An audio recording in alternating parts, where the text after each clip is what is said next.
And welcome to our live feed update for March 11th. Good morning. We are here to talk about Big Brother Canada 6, everything that's been happening on the live feeds. And I'm very excited here. We've got John Kraus with me. How you doing, John?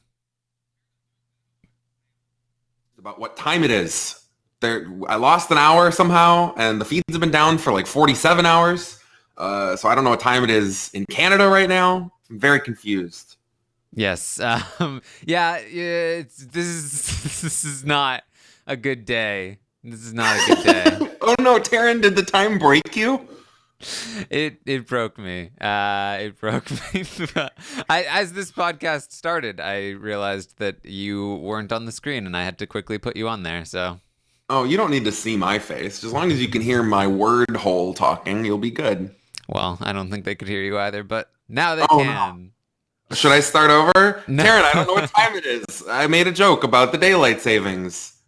Well, I'm very, very excited to be here with you, John. And hopefully we are actually live because I don't see anybody chatting yet. And we are going to talk about the live feeds yesterday. The feeds have been down all night. So yes, there's a lot that we don't know yet. Yeah, we don't know who won the veto. We're pretty sure we know who played in the veto, but obviously that's not 100% confirmed yet either because we don't know who played or who won. We know that the veto was Tomb Raider themed, but we don't really know exactly what that entailed. And so we don't know, what the fallout from the veto playing is either. Yes. Okay. I'm seeing people. We are live. Okay, good. Happy. Boy, that was a few, we could have just been casting out into the void there. This new setup, I think the volume difference is still here too. I haven't been able to fix that yet. So I'm sorry, guys. This is what daylight savings. If you are pro daylight savings, then I don't know what you're doing with your life. I don't know why daylight savings exists. Do you actually want to know why daylight savings exists? Because we could talk about that for a while. Yeah. There's a slim chance that it might be ending in Florida soon. So I'm actually pleased. I'm on your side. I feel like they dangle that in front of you every year. Yeah, I know. It's one of those things to like quell the masses. And I fall for it every time. I'm always like, oh man, this time it's never true. All right, well, we're going to talk about these live feeds, I promise.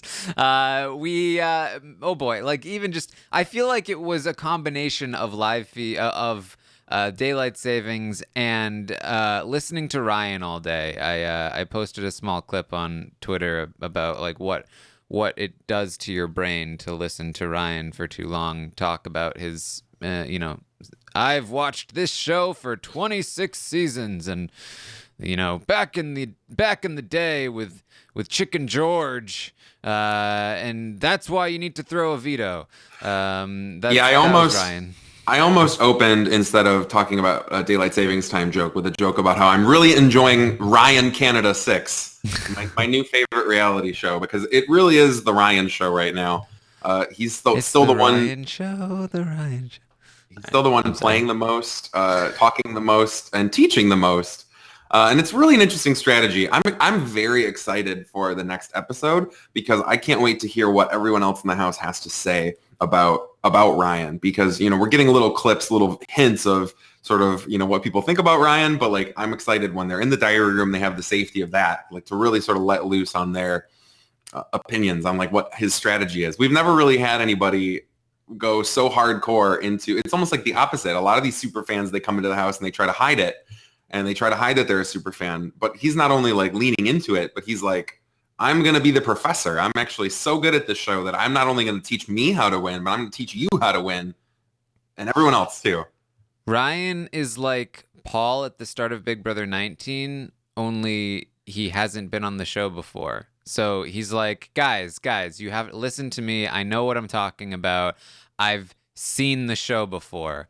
Whereas Paul was like, I've been here before. I can tell you all about the things. Ryan is like, no. I know about the things. Here's what you're doing wrong. And here's what you need to do. Look, you should throw this veto. So that's what Ryan is trying to get across. He's saying, guys, we should all throw the veto to Hamza and Andrew because It doesn't matter. And honestly, how the game works is that if you win, that's bad for your game. So with that in mind, you should really throw it, right? Yeah, again, it's a very interesting strategy to be so openly know-it-all-y. And I'm just curious to see. Obviously, he's safe because he's the HOH, but like, is he going to be the immediate next target as soon as he comes down?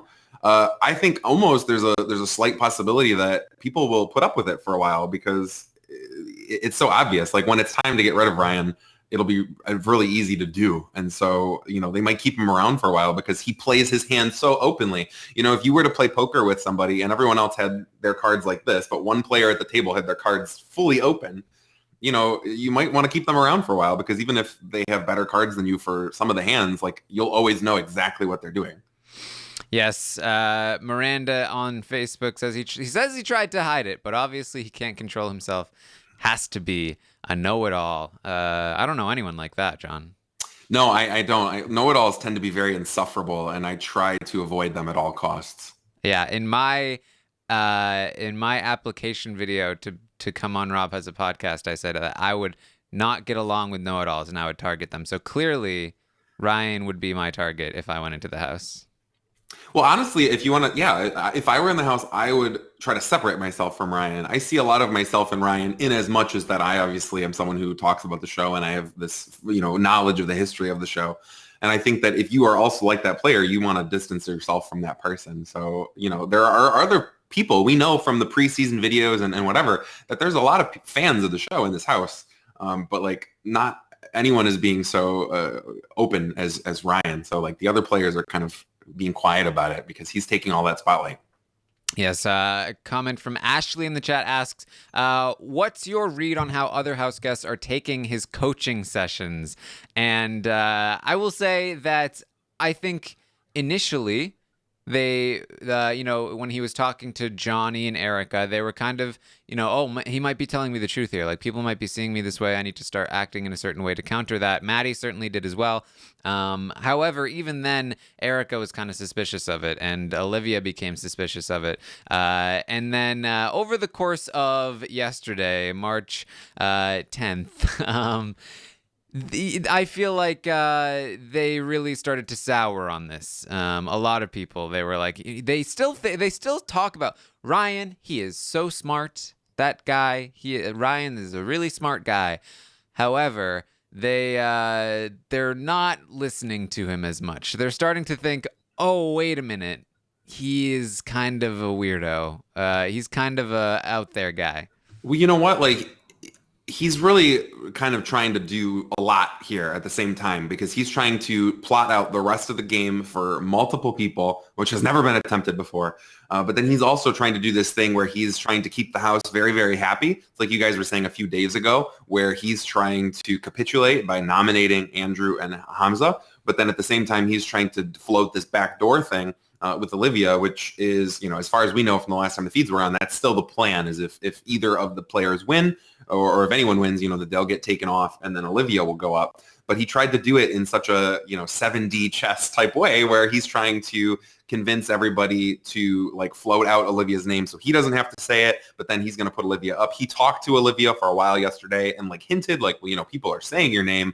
But it's Olivia, I think, knows that he's the one who's been saying her name. And I think that in his head, the reason he's doing all that is that so when he eventually has to put Olivia up, his hands will be free, blood, no blood on my hands. But I think that he's playing, again, so openly that obviously he's the one who's been behind all this. So he thinks that he's going to end up at the end of the week with no enemies. And I think Olivia is already really onto him. And then obviously like Olivia's allies don't want a little, that to happen. Yes, it's been interesting. Christina on Twitter, who is a great Twitter commenter on Big Brother, Steinanitz, I don't know why I said that. Mentioned one of the comments she made was, which I thought was a very funny one, was that Ryan feels like he's masterminding like this whole thing, but what's really happening is that there's a battle between two women here. Ultimately, one being Maddie, who's trying to get Olivia out, and one being Kayla, who's trying to keep things the same and get the Andrew Hamza contingent out. But Ryan has no idea that there's a battle happening there. He thinks this is all his doing, which is I think very accurate for the current state of the house. Well, again, he's got such an insane knowledge of the show, and so he's trying to play the Paul game because that's the one that was most recently, effective. And I should say effective because even though Paul didn't win, it doesn't seem like Ryan necessarily wants to win. Yesterday, he said that his goal is to get to the final two because Ryan says if you get to the final two, you're going to be on Big Brother Canada All-Stars. Which is an interesting strategy considering there's never been a Big Brother Canada All-Stars. We don't know exactly what they look for when they cast an All-Stars. Obviously, last year we had sort of like some returnees. Historically, Big Brother Canada has been not renewed for some time. And we don't know if there will be an All-Stars, but that seems to be his big plan. So I think he wants to play the Paul game and get to the end and then come back for Big Brother Canada All-Stars someday. Little does he know that for Big Brother Canada All-Stars, there's going to be a big fan vote, and then the person that gets the least amount of votes goes into the house because what a twist that would be. Right. I think it would be funny for Big Brother Canada All-Stars for them to have a vote between like 14 people that are All-Stars and then 14 people that have never seen the show before. And then all those people get to go into the house and it'll be like, hey, Big Brother Canada All-Stars, we gave you what you wanted. These people have never been on the show before. They're your All-Stars, 2019. Sounds right. So the veto players are picked. It's ultimately going to be Hamza, Andrew, Ryan, Jesse, Erica, and Johnny. And Ryan has an explanation for why every single one of them should not win the veto. It should be either Hamza or Andrew. He says, look, Erica, she's already so social. She can't be showing people that she's also really strong in competitions. That would not be good for her. And Johnny's already won too. He can't win a third. That's no good for him. Johnny, you can't win. And then he has a talk with Jesse and talks to him about like, so what if there's a plan? There might be some kind of plan that might be kind of cool. What would you think about that? Would you maybe use the veto if I asked you to? And Jesse was like, sure, yeah, I guess I'd do that. And so Ryan is feeling very much like he is Paul and that he is controlling the action, that he is going to control the outcome of the veto competition. He's going to do this massive blindside mastermind backdoor and then control the votes and take Olivia out of the game. Well, what's really interesting is that I don't think that Ryan has his analysis isn't necessarily incorrect, right? Why does Erica necessarily need to throw out and go hard to win this veto? Andrew and Hamza both are sort of just kind of floating out there. Hamza, as far as I know, doesn't really have any hard alliances. I mean, he's kind of working with Andrew, and then I know Ryan kind of wants to save them, so I guess they're kind of working together. Andrew has been sort of a pariah in the house since the feeds have come on. I know Hamster Watch said that Andrew is Eeyore this year, and so why would you work super hard to save either one of these people? If they save themselves, it's not necessarily going to hurt your game. And if they don't get saved, then that doesn't matter. And we've talked, a few minutes ago about this battle between these two women where it's do they want Maddie to go or don't they want, or I'm sorry, do they want Olivia to go or don't they? And it's if you don't win the veto, then, I think that if they really, really want to save the contingent that wants to save Olivia, I think if they really want to, that she could still go on the block and that could possibly happen. So I think that Ryan's read is not wrong here where it's I don't know that you need to actually try super hard to win the veto, but he's just going about it all wrong. He's going out and giving them well, this is your strategy. This is your motivation. This is what your story in the Big Brother house is going to be. And, it's just big blowhard. Yeah, well, I mean, I sort of joked about it yesterday that he's like a commentator who is in the house who just says all of the things to everybody, and I feel like it really is the case. It's like if Brent was in the house and he was giving his commentary to every single person. He was like, he goes up to Erica and he's like, "Oh, Erica, oh, you're doing too. People are thinking that you're doing this. Uh-oh, that's bad for you, Erica. Oh, Johnny, you shouldn't be winning another competition. That's bad for you, Johnny." And like, the commentary isn't bad necessarily, but the problem that Ryan is encountering is that he cannot close his mouth, and he has to say it to everybody at all times. When you're talking to Johnny and you're telling him, "Look, I'm trying to look out for you. I think that winning another competition, that it's probably a bad look. You might not want to do that." That's not a bad argument. Although coming from somebody who's trying to get somebody to throw the power of veto, it's a suspicious argument. It's not a bad one, though. It's very true. Johnny should not want to win this veto. Oh, definitely. However, when he says it to Johnny's face in the context of, "I don't want you to win this veto," and then goes around saying it to the entire house, and then has a house meeting where he says Johnny shouldn't win this power of veto because that would be a bad look for him. It's like, do you understand that by telling everyone that it would be bad for Johnny to win this veto, it would be a bad look, and that he should throw it, it defeats the entire purpose of Johnny throwing the veto, because now everyone knows that Johnny is afraid to win this veto because it's a bad look for him, and that he's throwing it. It barely does anything for him.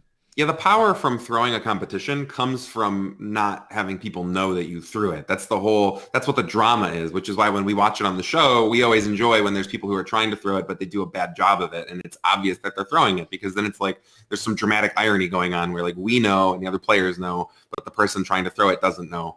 I mean, Ryan is really just like one soundboard away from winning his own web podcast award. And to give Brent credit and like you credit and hopefully the rest of us credit, I think that we all have this little talent called know your audience, right? When I go home for Christmas and it's Christmas dinner and I'm sitting with my family, I'm not telling everybody, what's happening in the Big Brother house. And, I'm not telling everybody what the best move for them to do is, like who's going to pass the ham. That's a bad look for you. Like you have to know, when should you be talking in a certain way to certain people? I talk differently on the podcast than I do when I'm at work or with my friends, right? And it's like, who are you talking to in this house, and what do they need to hear? What do they want to hear? And I think that's really the big skill that Ryan is lacking. It's not his analysis. It's like he shouldn't be saying these things to these people. Well, that is why I used Brent as the example and not myself. So, I'm not wading into this feud. Look, he doesn't even listen to these podcasts to hear. He has to hear about it through Twitter. All right. So,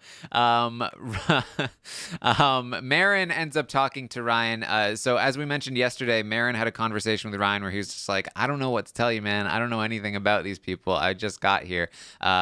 But at the end of that conversation, Marin said, "Look, I'll get back to you." And I assumed, and I think even Ryan assumed, that this meant that Marin was not going to get back to him and was not going to tell him anything about targets. However, Marin ends up talking to Ryan and says, "Hey, look, I wanted to get back to you about that conversation that we had. I want to let you know who my targets would be if I won HOH." And Ryan was like, "Oh, cool. Sure. Go ahead. That sounds good to me."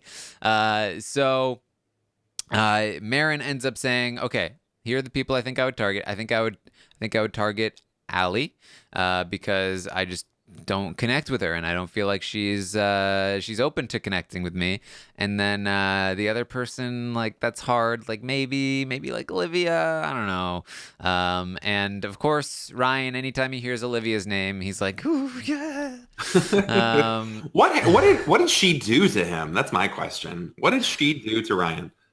What did she do to everyone in that house? I feel like like she really was mentioned by almost every person. And although I'm pretty sure it was Marin that was like, "I don't think I'd waste an elimination on Olivia though. Like what a weak move that would be."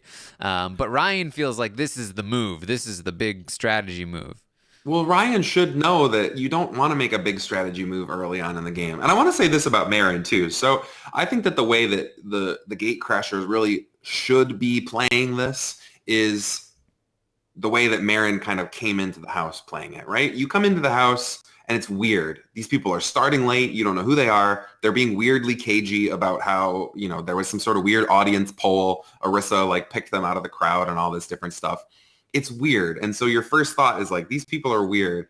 And then, I guarantee, and I don't know exactly how it played out. I don't know if they talked about this in the feeds or not, but like they're safe this week. They're not eligible for nomination this week.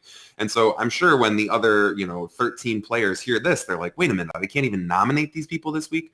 That means your attention is on these two people. So the way you want to play it if you're one of the gatecrashers is to just be forgotten, because next week, and Ryan has already said, again, remember, Ryan has outlined how the rest of this season is going to play out. And the way this season is going to play out is after we lose Olivia this week, we're going to lose, Marin and or Veronica right in a row.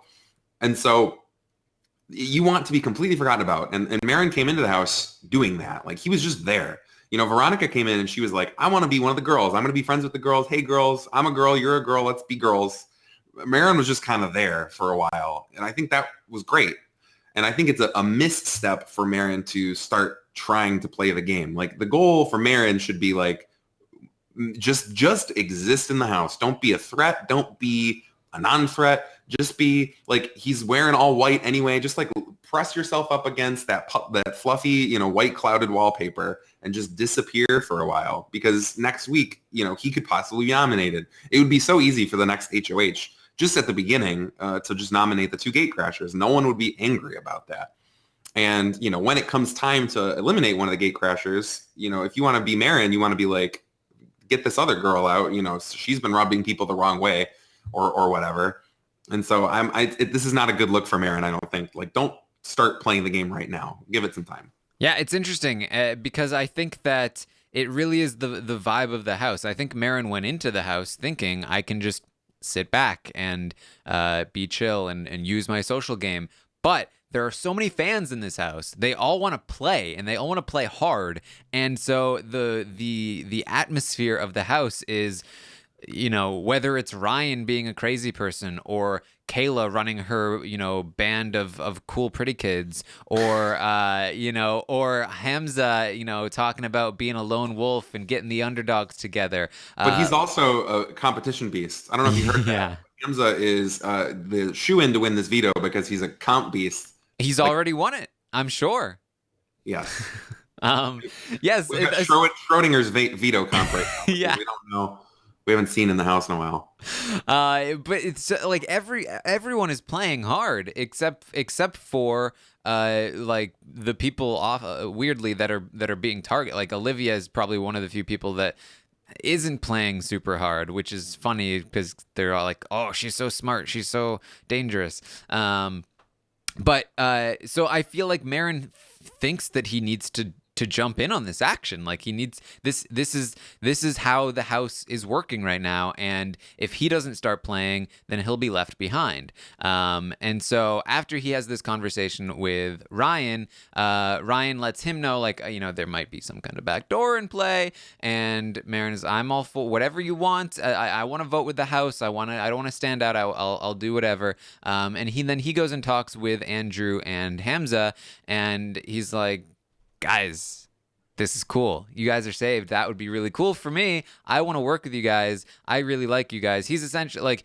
Marin, I think, came into this house and he said that it's been awkward for him in the house because he's used to being a very outgoing, social, like popular person.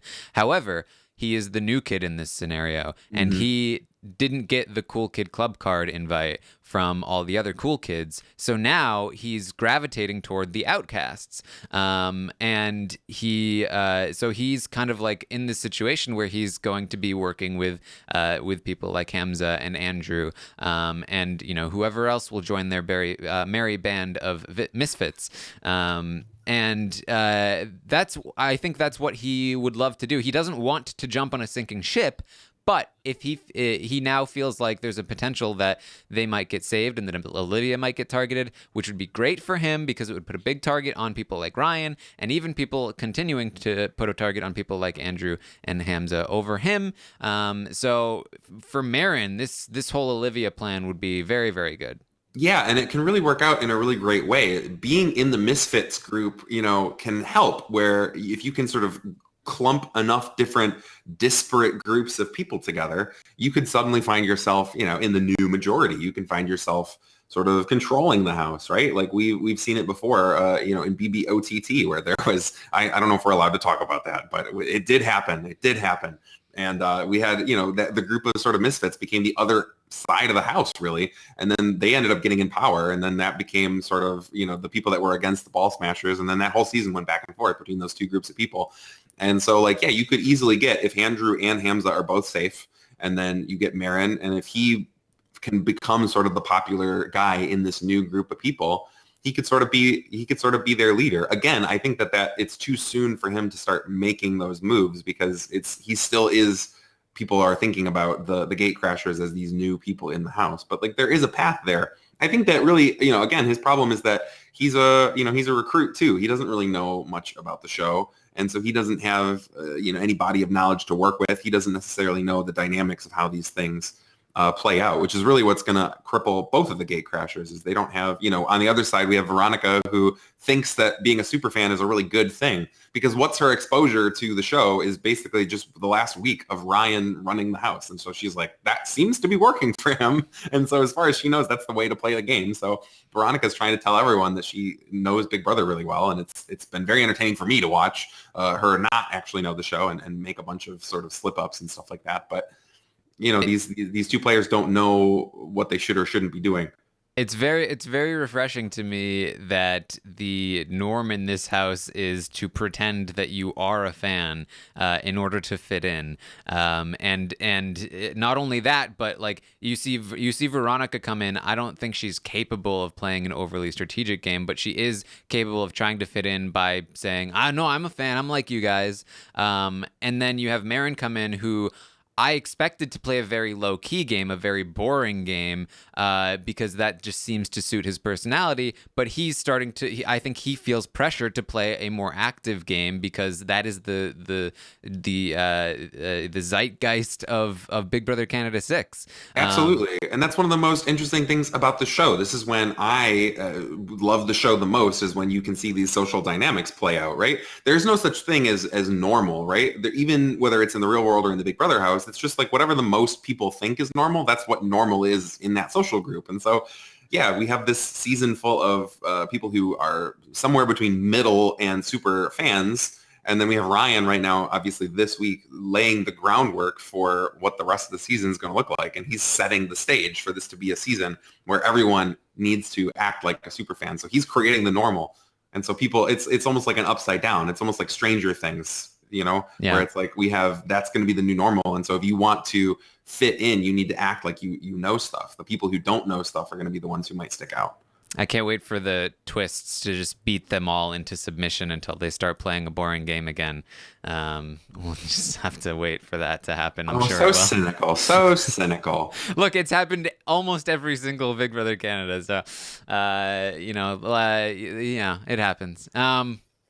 So Ryan then, after his conversation with Marin, talks with Allie and says to Allie, "Hey, guess what Marin told me? He told me that he doesn't connect with you and that he would target you if he won HOH." And Allie was just like, no. And this was just an awkward conversation.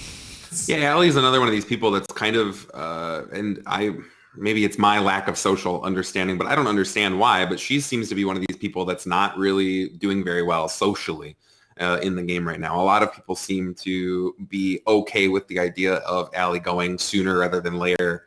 She's not really, tied in too close with anybody as far as I can tell.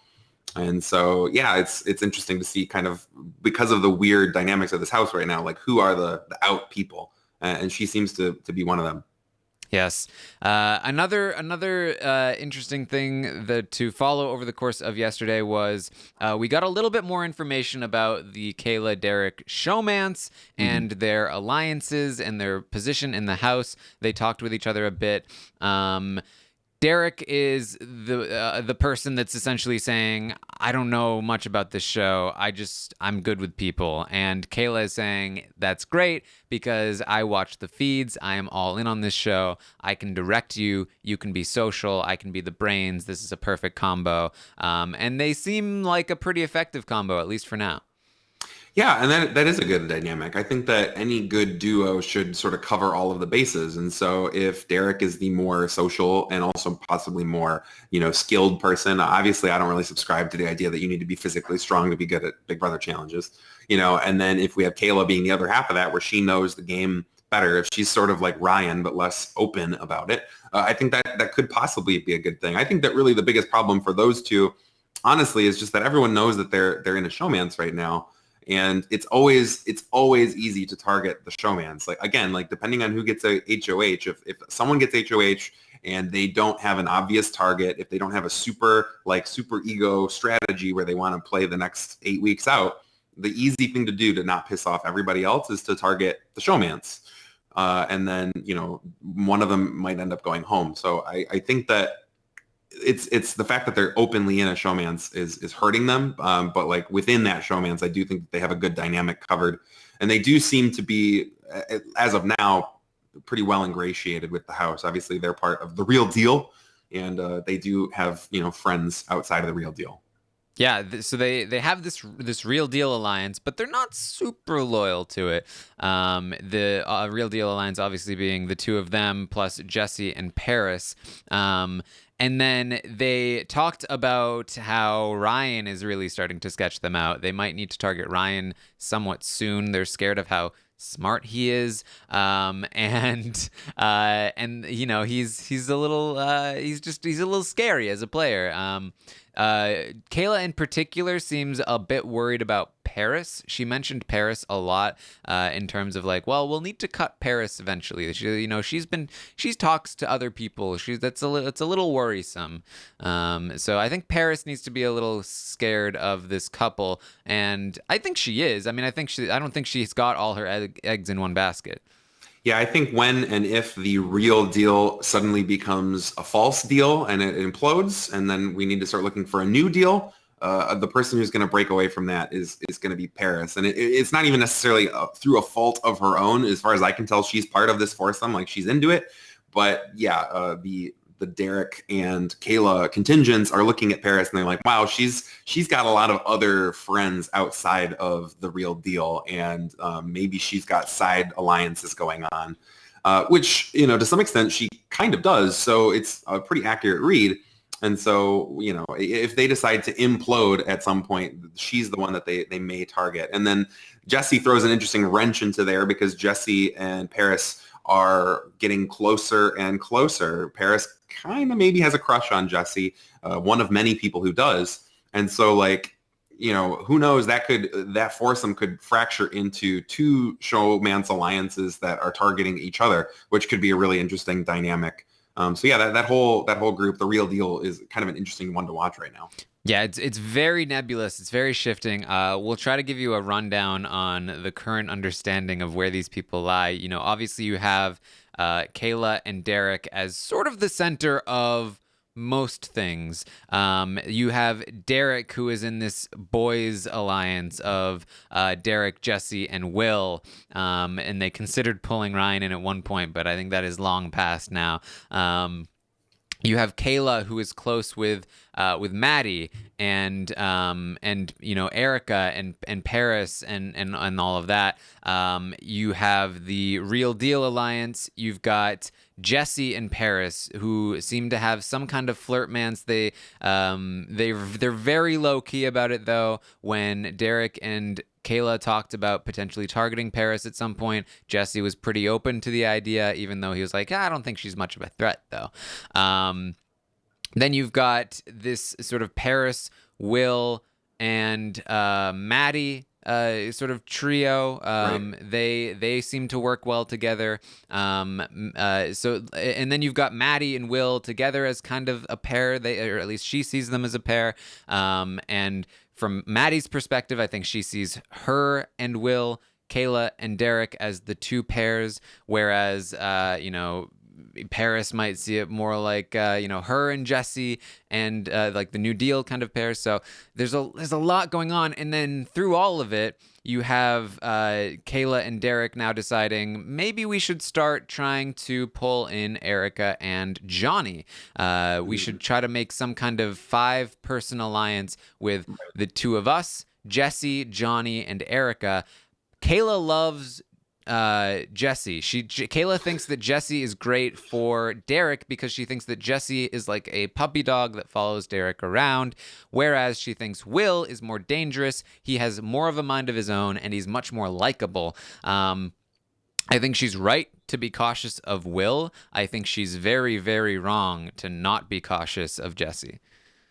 I want to give you like a standing ovation. That was really, really good. The dynamics in this house right now are very complex. Nothing is super, super concrete. And I kind of zoned out there for a second, I'll be honest. But I think you did a very, very good job. You can always rewind and go back and try and parse it all. It's a lot. And it's ever shifting too. So like what it is right now, it will probably be different tomorrow. Which is very cool. My fear, I would say like worst case scenario for the season. And I don't mean to be a doomsayer, although historically the worst possible scenario is usually what happens in this show.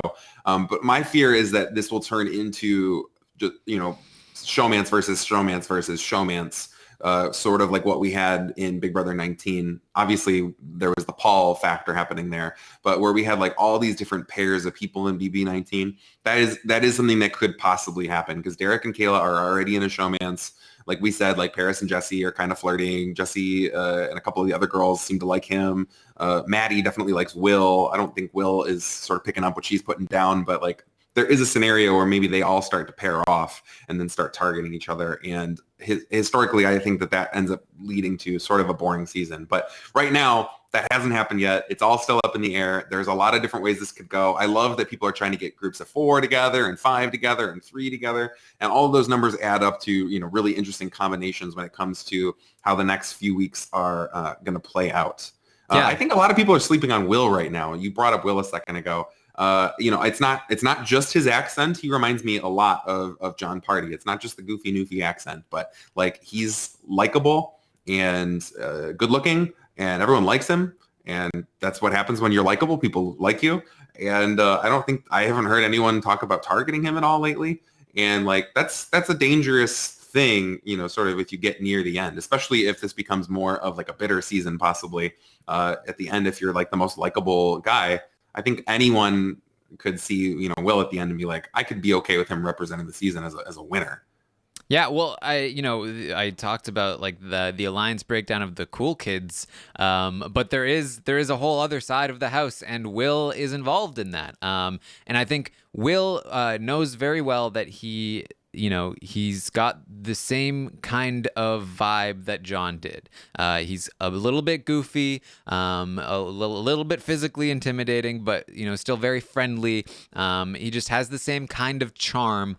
And he's really playing on that. He's doing great. He's doing dance-offs with Veronica and stuff. Yes. Like, he's not just a good face. He's got like the social game thing. So he has a good relationship with all the cool kids. However, he also has his sort of side thing with Paris and Maddie. And then he also spent some time yesterday talking with Hamza, especially if this whole backdoor Olivia plan is going to go through, which he is very much on board with. Will is all about let's do a shift in power. Let's make big moves. I'm all for it. And so he had a conversation with Hamza. They want to work together. This is a very good pairing if they can make it work. I'm pretty sure I even saw like Netta tweeting like, watch out for this guy. This is John and Adele here. And it Kind of seems like not too far from the truth. And then later, which was very funny, Will had a conversation with Allie where he was talking about working with Allie moving forward. And he was like, "You're like the Netta to my John." Like he was using the same thing that Netta was using on Twitter. And I think that's a very effective means of getting people to trust you. Dan was able to do it in Big Brother 14 by telling everyone that they were his Memphis, and people like to feel familiar, a familiar link to other things. They're like, "Oh, this happened before, and I can think about what happened when that went down." Yeah. And like, "Oh, I'm your Netta and you're the John. That means we're totally gonna run the season and we'll be loyal to each other until the final three." All of this has happened before, and everything will happen again. Exactly. Yes. So I think it's pretty effective, and Will seems to be doing fairly well. Obviously, the problem John had in Big Brother Canada 2 was that because he was in a somewhat similar position, actually, kind of cool with the first five, but also with the other side of the house. But eventually, the first five was really turned on him and was. They were basically about to take him out of the game when Canada's HOH happened. So he needs to be a little wary of that, but he seems to be in a better position than John was, to be frank, in Big Brother Canada 2 in the first half of the game. And I've heard from the horse's mouth that this is going to be the most twisty season yet, and that the Canada will have unprecedented powers. So that's the other, that's another major factor that we need to talk about is like, who does Canada like? Clearly Canada likes Marin and Plur. But like, who are the other people in the house do they like? And I think that Will is someone that Canada probably, I don't pretend to know what Canada likes and dislikes since I'm not Canadian, but I would be willing to bet that Canada probably likes Will. And so if there is some sort of a vote or a power or a Canada's HOH or something like that, like, he could easily be a benefactor of that. I mean, that's true, but Canada twists, they don't always work out the way you want them to, even if you're voting. So even though Will is on board with this, Paris doesn't seem to like the idea of backdooring Olivia because she is, according to her, playing both sides right now, and she doesn't want to have to be forced to choose anything. She likes to keep things going with the status quo. She doesn't need a shakeup, and she doesn't understand why Will wants one. Will wants one because Will wants to play, but Paris is kind of like, "Oh, I'm not super happy with this." Obviously, Kayla has been trying to shut this down, even though there is a lot of momentum and there are a few people that are on board with this backdoor Olivia plan. It still could go either way, in my opinion. It really I am definitely hoping that, like as I said, the feeds have been down all night. The Veto competition started sometime last night, and they haven't come back yet. I'm hoping that the feeds come back and Hamza or Andrew have won the Veto, because that means that Olivia will probably go on the block, and there's going to be all kinds of campaigning and all kinds of different dynamics happening as to whether or not she stays.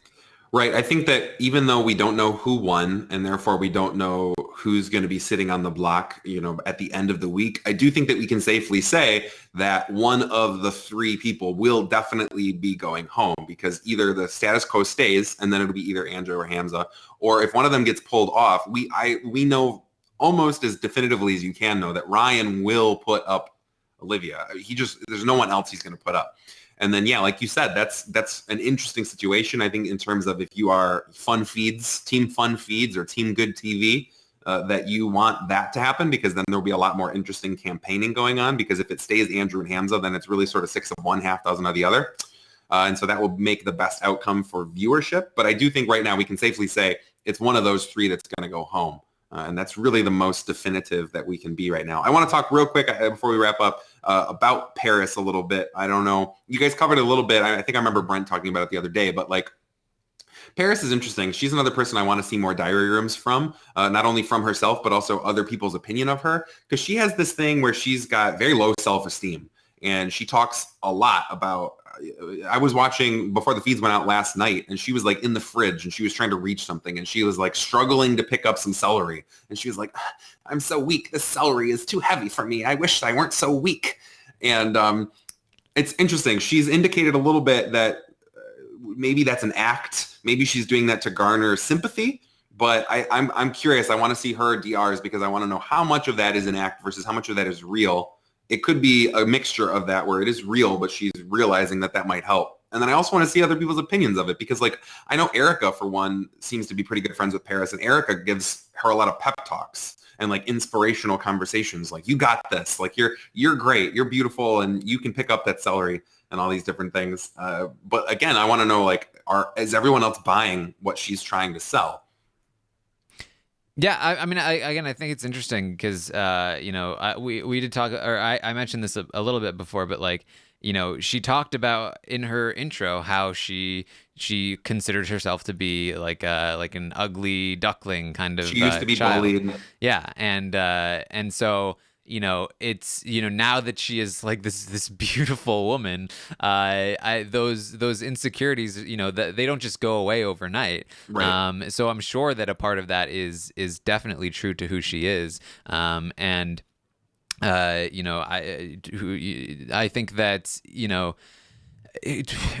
to try and parse out how much of it is truly her and who is what she's trying to play up, who knows. But it's an interesting dynamic, especially because she is involved in the Cool Kids Alliance, and that's what she said that she was going to do preseason. She was like, I think that I can play cool kid well enough that I can be included, but I also can relate to the misfits, essentially. And I think that's very good for her, and nobody in the house seems to find it very draining, even though some of the audience isn't super happy with having to watch Paris be insecure.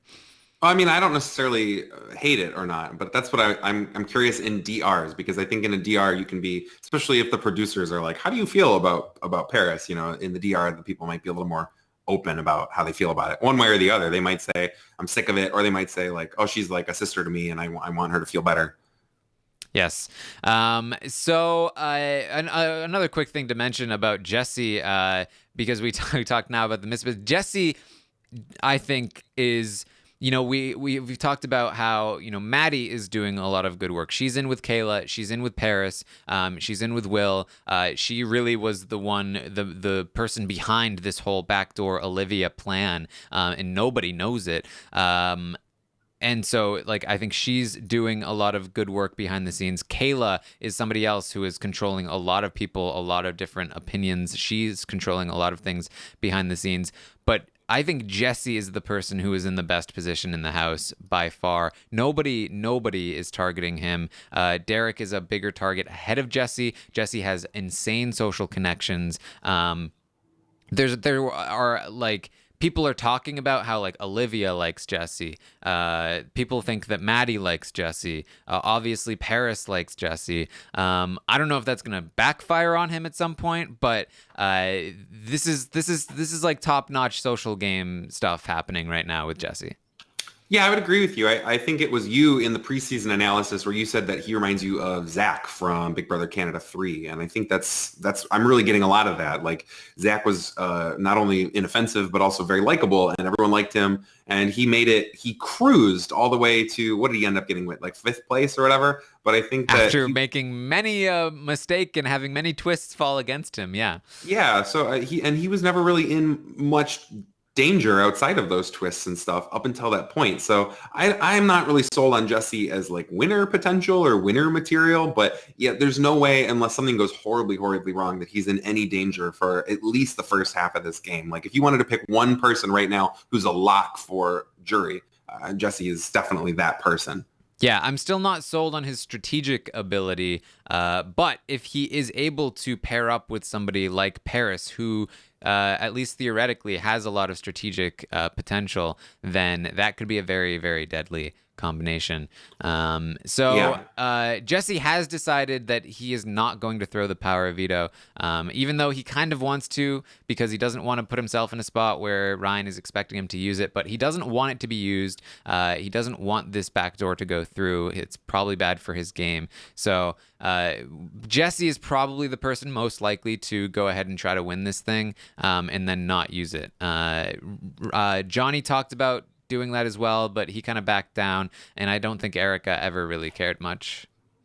I don't know if Johnny is capable of throwing a It's competition. true. Obviously, our sample size is small here, but Johnny has won every challenge that has happened that he was eligible to play for. So I don't know. He might be our next Shannon Elizabeth. I know I'm not the first person to say that, but that's another reason I'm curious to see how this competition shakes out, because Johnny, it may not look like it on the surface, but he is a very competitive person. I don't know if he has it in himself to not try to win it. He may not win it, but I think he's going to try very hard to win it. Yeah, and Johnny, I think, gets the award for being included in the most amount of alliances and not knowing about a single one of them. It's crazy. He's such an interesting player. He's not at all like I thought he was going to be in the preseason, where I never predicted he was going to be this competition beast. I didn't predict that he was going to be. He's not bad socially or even strategically, really. But yeah, like you said, people want to include him, but like he doesn't seem to be picking up that they want him to be in their alliances. So, we were saying that he's going to be gone in a week or 2 or 3, but he could be around for a while because it seems like people want to work with him.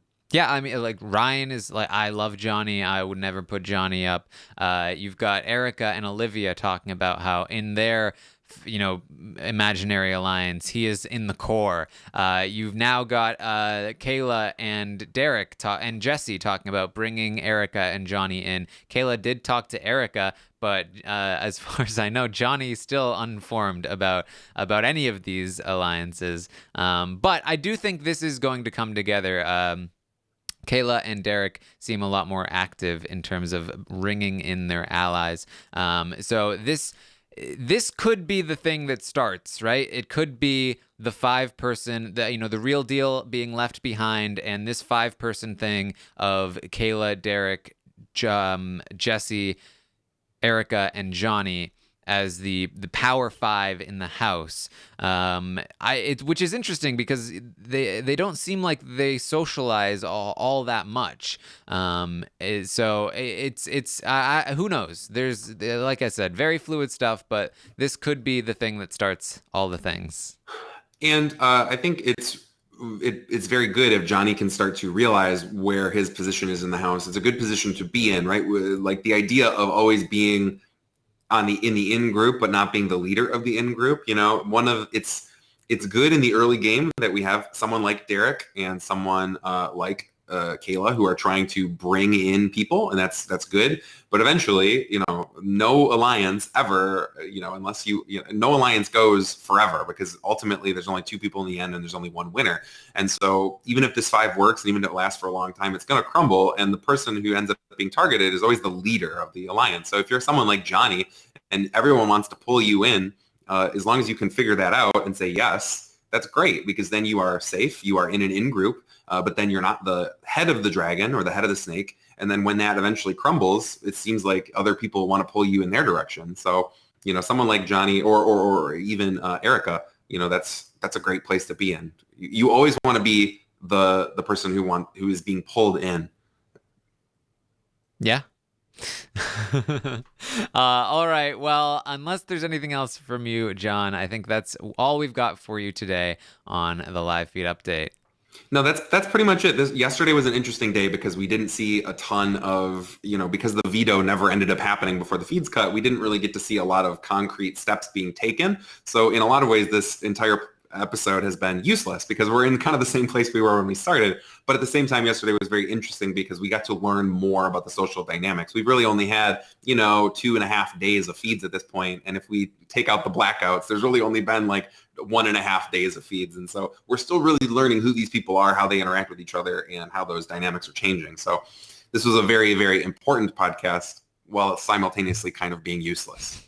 Yeah, and I can't speak well enough for how much I'm enjoying this cast and the games that they're playing. You talking about Jenga? Even Big Brother Celebrity, while very fun, had a very simplistic game. That was girls alliance, which then got flipped on and broken up to something else, and so on and so forth. This is a very, very fluid cast, fluid structure, and lots and lots of different possibilities. Nothing is set in stone yet, and it's all very, very exciting. Yeah, it's really great. I, for one, really love Big Brother Celebrity, but those people, even though they all came to play, not all of them had a great knowledge of the game. And then also it was just so short. Whereas this season, it seems like we have a lot of people who came to play and to some extent know what's going on, on a scale of Veronica to Ryan, like everyone is closer to the Ryan side of things. But we have a full season here. We're going to have the full, whatever it ends up being, 70 something days, 80 days. So it's still early going. There's a lot of game left, a lot of yardage to go.